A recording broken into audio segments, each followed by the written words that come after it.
ponga la pantalla completa. Vespucio con Vicuña Maquena, harto movimiento, pero la autopista se ve bien, ¿eh? No hay mucho problema en ese punto. Bien, seguimos avanzando en nuestro Noticias 24 de hoy y vamos a continuar con el debate. Nos acompañan ahora cientistas políticos como Patricio Gajardo, bienvenido. Hola, ¿cómo estás? Analista político de la Universidad Mayor René Joffre. Bienvenido, René, Patricio, gracias por estar acá. No, un placer. A ver, yo leí mucho que era bien difícil esto de los debates de 9 candidatos, pero ¿con qué visión te quedaste de la primera noche? A ver, sí era difícil, creo que faltó algo que sí hubo en Coquimbo, que fue el tema de la interpelación, es decir, que pudieran, cuando era mencionado el candidato, poder levantar la mano para señalar o para poder responder. Creo que eso se echó de menos para hacerlo más entretenido, porque se hizo muy largo y yo diría tedioso al final. Pero si uno pudiera establecer una conclusión general, yo creo que separó la paja del trigo. Es decir, los candidatos sólidos, los candidatos que tienen una propuesta contundente, de los candidatos de nicho, es decir, candidatos que apuntan a un sector muy específico, y los candidatos que se manejan más por eslogan que por contenido. Y me refiero a los candidatos sólidos: Bachelet, Matei, Marco Enrique Minami, los candidatos de nicho, Sfer y Rosana Miranda, que responden a interpelar o ser la voz de determinados sectores, y el resto los colocaría como candidato más bien de eslogan. René, ¿tiene una apreciación parecida? Sí, yo tengo la impresión de que los formatos televisivos todavía le faltan en Chile para tener una interacción adecuada, para que haya efectivamente una interpelación entre los candidatos. En este tipo de formatos que todavía hay, tienen un rol preponderante los periodistas. Yo creo que especialmente las dos periodistas mujeres estuvieron bien en sus preguntas. El formato de anoche fue más bien una entrevista, o varias entrevistas, claro, de una manera dinámica, y eso. Por otro lado, hubo un factor también extra debate que estuvo pesando todo el tiempo ahí al interior, que fue la encuesta CEP de ayer. ¿Determinó el debate? Determinó el debate. ¿Y no lo va a seguir terminando en esta segunda etapa? Un poquito menos, pero ayer estaba ahí sobrecaliente. O sea, en la mañana había caído la encuesta CEP sobre los comandos presidenciales y era innegable que estaba ahí. O sea, Evelyn Matei partió extremadamente nerviosa el debate. Yo tengo la impresión que por la encuesta CEP, Michelle Bachelet, coherente con la estrategia de campaña que ha realizado, estuvo más bien por arriba, y los otros candidatos trataron, Marco Enrique estuvo más tranquilo, trató de meterse, digamos, entre París y Matei. Yo creo que eso determinó, la encuesta determinó la actuación de los candidatos en el debate, en el formato del debate. ¿Era esperable que la encuesta CEP de una otra manera determinara el ánimo, o por lo menos la manera de enfrentar? Vimos, por ejemplo, una conducta más de reclamo o de protesta de Marcel Clot, de Roxana Miranda, de Jocelyn Holt. Yo pienso que comparto absolutamente lo que planteas tú, de que la encuesta CEP fue muy determinante. Yo creo que incluso vimos una Bachelet muy sólida, muy tranquila, muy relajada, tomando posiciones incluso, y contestando a los periodistas con posturas distintas. Por lo menos en el foro de la Archi eso no fue tan así. Se manejaba como un personaje más bien que tomaba palco. Sin embargo, ayer la vimos mucho más segura, y evidentemente que la encuesta tiene que haber sido así. Comparto la opinión tuya de que Matei al principio estaba nerviosa, después ya agarra vuelo y adquiere mayor preponderancia. Y cuando señaló que separaron el trigo de la paja, es que efectivamente se vio a candidatos que apuntan más bien a producir un efecto, un eslogan, pero que contenido tienen bastante poco, y uno se pregunta por qué están siendo candidatos. O sea, el caso de Tomás Jocelyn Holt, que al no existir la posibilidad de una intervención de parte del candidato que le responda de forma inmediata, utilizó un lenguaje muy agresivo, y eso, en vez de jugarle a favor, yo creo que le jugó muy en contra, particularmente el tema del cuestionamiento a la mujer de Marco Enrique Ominami. Yo creo que eso fue tremendamente negativo, y yo creo que lo manejó con mucho talento Marco Enrique Ominami, porque tiene que haber sido muy difícil manejarlo con una respuesta muy similar cuando ocurrió por primera vez. Ahora, ya habiendo experimentado el modelo, el formato y todo, un día después de la CEP, un escenario distinto, diferente, ¿cuál cree usted que van a ser los derroteros de los protagonistas del debate de esta noche? Yo tengo la impresión que en un formato ya conocido los candidatos se van a, especialmente los candidatos más chicos, por decirlo así, se van a desenvolver con mayor claridad, probablemente. Ahora, yo creo que lo que hay que evaluar es cómo se comportan los candidatos de acuerdo a sus estrategias de campaña. Y el debate no es distinto a la campaña, el debate es una instancia, una actividad más de la campaña, importante sin duda, que está frente a millones de electores, pero es una instancia más. Y en ese sentido yo creo que los candidatos que tienden a comportarse más coherentes con su estrategia de campaña, por lo menos en el debate de ayer, son Michelle Bachelet, Marco Enrique, Roxana Miranda. Matei probablemente por el impacto del acepto menos eso, probablemente hoy día a lo mejor retome más una línea más en ese que tiene que hacer Matei, a mi juicio, o sea, confrontar a quien va primero y no al que supuestamente va tercero. Yo creo que ahí hay un error estratégico que cometieron en su comando. Y los otros candidatos yo creo que van a efectar en su línea hace mucho tiempo. Yo comparto con un candidato de nicho que tiene una mirada sobre el tema ecológico en el país, sobre el tema ambiental, Ricardo Israel, claro, y sobre las regiones. Y luego no se ha salido de esa línea. Sí, entonces yo creo que hay que evaluar eso también, ese factor, cómo se comportan los candidatos de acuerdo a sus estrategias de campaña. ¿Cuál cree usted que va a ser el estilo de esta noche o la diferencia? Lo que pasa es que el debate no permite mucho la interpelación, entonces lo que uno debiera esperar si existiera la interpelación directa como existió en Coquimbo es que Evelyn Matei fuera mucho más audaz y atacara de manera mucho más explícita a Michelle Bachelet, pero como eso no existe, porque no existe la posibilidad de una respuesta inmediata, un ataque que después de mucho rato se responde aparece como extemporáneo, fuera de contexto, como lo vimos en todos los ataques que hubo anoche, que hubo varios. Hubo varios, pero como pasó un lapso muy grande de tiempo entre que se contesta y entre que se hace el ataque, entonces aparece como fuera de contexto y extemporáneo. No genera la reacción pasional que es lo que uno debería asumir. Y la estrategia de Evelyn Matei debería ser de un ataque mucho más frontal a Bachelet, un planteamiento mucho más duro, pero dada la estructura del debate creo que eso no se va a producir porque no está la interpelación directa. A ver, vamos también a los principales errores cometidos por los candidatos. Ya algo comentabas tú, lo que hizo Tomás Jocelyn Holt con Marco Enríquez y su señora. ¿Qué otros errores notó usted, René, que no deberían repetirse en esta oportunidad? Los más notorios. Sí, yo tengo la impresión la televisión en ese sentido muy denunciante, ¿no? Muy explícita para los gestos de los candidatos.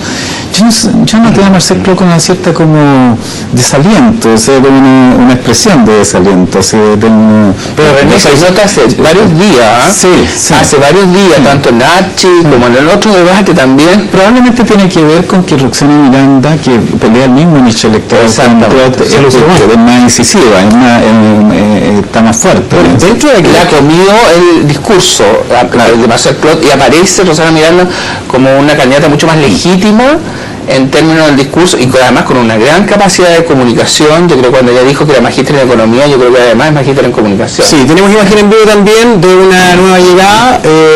Ese vehículo trae a la candidata Michelle Bachelet, que hace su ingreso también entonces a nuestras dependencias, recibida por los representantes de los canales de televisión agrupados en Anatel. Entonces es la tercera candidata en arribar a TVN para esta nueva jornada de debate. Mientras seguimos observando esa imagen en vivo, que se la vamos a estar refrescando minuto a minuto, instante a instante, porque este es precisamente el momento en que ya comienzan a llegar todos los participantes al debate. Roxana Miranda,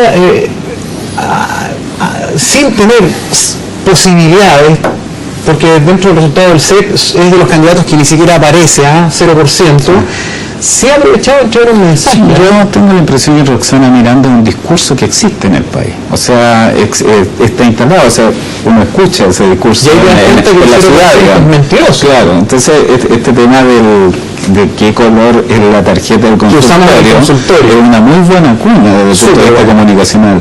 Entonces yo tengo la impresión de que ella ha sido como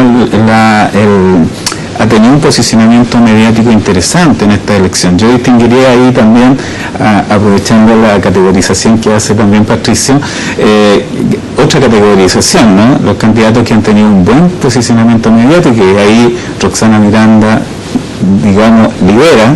Eso no necesariamente se traduce en votos, ¿no? Y los candidatos fuertes desde el punto de vista político-electoral. Porque Roxana Miranda no necesariamente ha sido la que ha estado en más programas o con mayor participación, pero aparentemente va en el contenido, en el mensaje o en el volumen del mensaje, el nivel de recordación o de impacto que genera un candidato. Yo creo que ella ha sido muy original.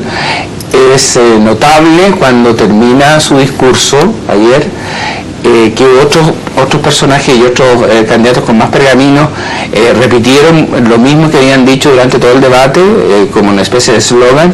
Sin embargo, ella utiliza esa última parte para contar una situación y simplificar a través de su mensaje lo que ha sido el contenido general de su discurso.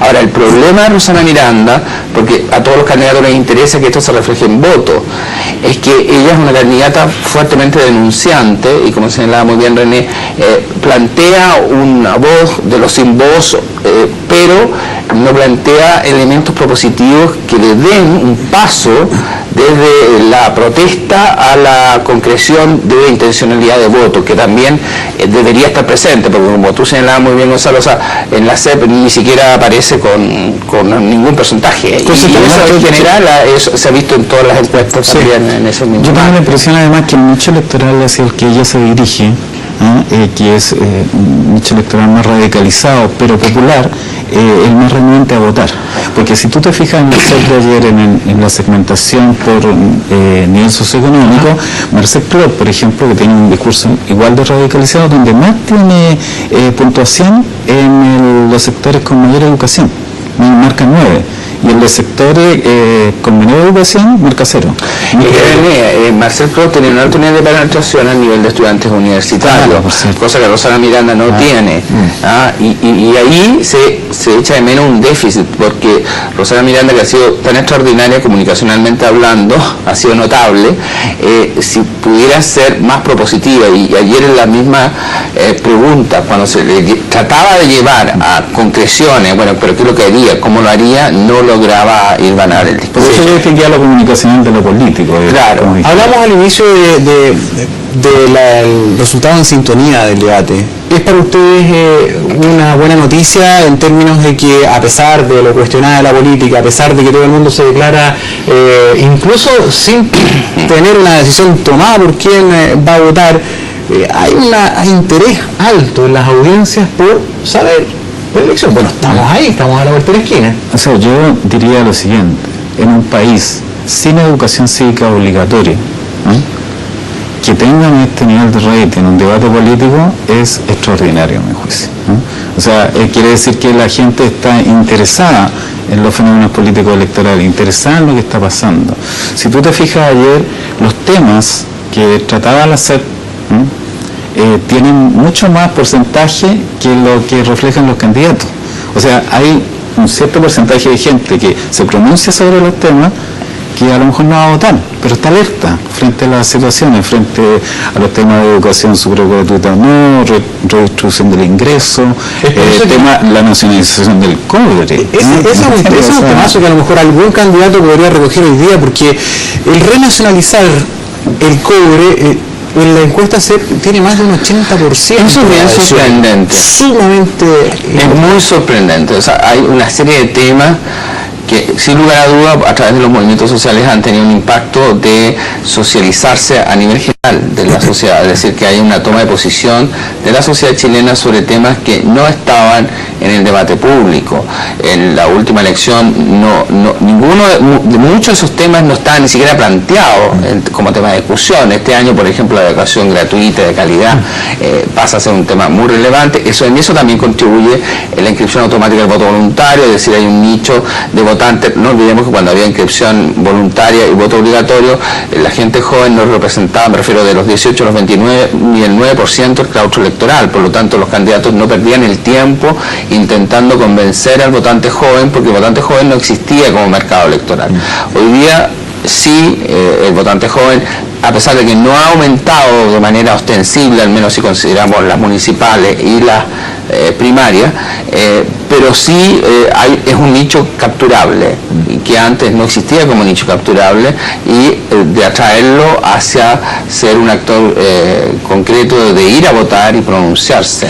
Concentrémonos en las dos candidatas que por lo menos en los sondeos tienen las mayores posibilidades. Bueno, Michelle Bachelet, su estrategia ha dado resultado, todo indica que no debería variar el plan, o cree que esta oportunidad debería tener algún tipo de sorpresa o cambio. No, a mi juicio la estrategia de Michelle Bachelet ha sido notablemente exitosa, a pesar de la gran presión para que modificara su estrategia, que los medios, los partidos distintos decían, bueno, aquí hay una cosa de que no habla, la verdad es que se ha paseado por el país reuniéndose con gente, entonces es que no habla a los medios, que no habla a la política, pero le habla a la ciudadanía. Entonces, desde ese punto de vista, yo creo que ha sido extraordinariamente exitosa su estrategia de campaña, y no debiera modificarla, menos ahora a 20 días de la elección. Creo que Yo coincido, sí considero que está generando un nivel de expectativa tremendamente preocupante, y más aún si la CEP confirma de que pudiera ganar en primera vuelta, efectivamente, que lo que significaría un debacle para la derecha, digamos, en términos de electorales, porque probablemente eso también de alguna forma, si se produce un triunfo electoral en la primera vuelta, lo más probable es que también a nivel parlamentario se produzcan una serie de doblajes, y por lo tanto la derecha sufra un golpe muy fuerte, y Michelle Bachelet, con el alto nivel de expectativas que ha ido generando y en las cuales yo considero que no se ha pronunciado, es decir, o ha caído en una visión muy genérica. Por ejemplo, el tema del amplio debate sobre el matrimonio igualitario, que me parece a mí que es un intento de cantar a todos los sectores de su coalición, pero no se sabe si hay matrimonio igualitario, si ya va a proponer el matrimonio igualitario. Cuando le pregunta a la Connie Santamaría sobre la Asamblea Constituyente, tampoco la descarta, o sea, la deja como planteada. Entonces, eso es un dique abierto para que las presiones sociales se pronuncien en el momento, más aún si llegan en primera vuelta, porque si ella adquiere una legitimidad tan potente, entonces, y el no haberse pronunciado y haber generado tantas expectativas, entonces la posibilidad de construir y alcanzar todos esos logros va a ser complejo de hacerlo. Pero no es también, a lo mejor... Entonces, electoralmente es una estrategia muy adecuada, yo no lo niego. Para ganar la elección, sí, pero para gobernar, yo tengo mis serias dudas si es tan adecuada, pero para ganar la elección, sí, claro que es muy adecuada. Desde el punto de vista académico, el profesor Noguera, argentino, distingue la fase agonal de la política, de la fase de disputa y conflicto para ganar la elección, de la fase arquitectónica, del ejercicio ya del poder. Son dos momentos distintos de la política, y yo creo que uno es el momento electoral, y en el momento electoral la elección no puede estar separada de ser una actividad humana de competencia. La elección es una competencia, y por lo tanto para esa competencia se requiere ganar. Y para eso están diseñadas la elección y la estrategia de campaña. El momento del ejercicio del gobierno es otro. Sí, claro. En términos, en términos, digamos, coloquiales se dice, se hace campaña en poesía y se gobierna en prosa, ¿no? Porque Mario el proceso de gobernar. Y antes que se nos vaya acabando el tiempo, ¿qué debería cambiar Evelyn Matei esta noche? ¿Cómo debería aprovechar esta instancia para tratar de anotarse de algunos prototítulos? Yo creo que lo que pasa es que Evelyn Matei tiene un problema previo. Si usted mira la encuesta CEP de ayer, es la única candidata que aparece altamente posicionada en un extremo. Siempre la considera la extrema derecha, ¿no? Es como si la nueva mayoría tuviera un candidato posicionado en el extremismo. Y ese posicionamiento de la extrema derecha es muy difícil sacárselo en estos últimos 20 días de campaña. ¿El problema de yo creo, solo para terminar, que es como el corolario del proceso de selección de candidatos de la alianza. Ese es el punto. Bueno, un proceso de selección de la alianza ha sido traumático. A ver, yo creo que alguien está llegando, Marco Enrique Juminami, Karen Dogenbailer, hacen también arribo a nuestro canal a esta hora. 20 minutos faltan para las 21 horas. Son entonces Marco Enrique es el cuarto candidato en llegar a esta segunda jornada de debate Anatel. Imagen en vivo a esta hora, señal oficial de la previa de esta segunda jornada de debate en este día miércoles. ¿Podemos retomar la idea? Sí, a ver, yo creo que eso es importante como déficit en ese sentido de Evelyn Matei, que no aparece como una candidata de centro derecha, que ese fue el gran logro de Piñera y lo que le permite ganar las elecciones. Que también lo construyó Joaquín Lavín. Claro, pero el mensaje del cambio. Claro, pero hay que reconocer que por ejemplo, la propuesta de una candidatura que incluso coloca temas como el tema homosexual en la candidatura desde la derecha, pasa a ser algo tremendamente revolucionario en su momento. Bueno, Evelyn Matei, que es una mujer liberal y que podría estar posicionada como una candidata mucho más de centro, no aparece en esa línea y, como muy bien señalaba René, o sea, en términos prácticos aparece en un extremo del posicionamiento político. Ahora, ahí también yo creo que Marco Enrique Juminami tiene una oportunidad, porque Marco Enrique Juminami aparece más al centro que Michelle Bachelet. Por lo tanto, ahí tiene un espacio para conquistar, porque el problema que ha tenido Marco Enrique, a pesar de que ha estado mucho más sólido, más tranquilo para hablar, con mucho más contenido, no ha logrado posicionar sus temáticas porque ha sido cooptado, ha sido succionado el tema y el programa por Michelle Bachelet. Bueno, y también Bachelet Parisi. Claro, ha sido succionado. Entonces, en el fondo, o sea, Marco Enrique Juminami tendría que atacar a Parisi de todas maneras, debería hacerlo, debería cuestionarlo, porque para él le conviene erosionar la candidatura de Parisi. Ayer por lo menos no lo hizo. Parece que fue disparar a yo compito con Bachelet. Claro. Fue como el ¿no? Puede ser la ilusión de decir puedo llegar al segundo lugar a raíz de la pelea Matei Parisi. A pesar de que por lo menos en la última set que no alcanzó a medir el episodio de las denuncias contra Parisi, pero en la última set Parisi le va ganando terreno a Enrique. Claro. Ahora, en todas las encuestas, en todas las encuestas Parisi aparece más arriba que Marco Enrique. Entonces, quiere decir que efectivamente no ha tenido capacidad para penetrar en un sector que sí podría penetrar, porque el año 2009, cuando él obtiene ese resultado espectacular, en gran parte en octubre del 2009 la CEP justamente lo medía como un candidato de centro izquierda, y de hecho lo colocaba más al centro que Frey, y ahí es donde aparece Marco Enrique con más posibilidades de adhesión en términos electorales. Bueno, y había mucho menos dispersión también, y capitalizó incluso el llamado voto protesta o qué sé yo, castigo, y todos estos fenómenos que ustedes son expertos. Analistas, muchas gracias por venir. Un placer. Muchas gracias. Vamos a la imagen en vivo a esta hora, 20 horas con 43 minutos. A la distancia se ve ahí algún vehículo llegando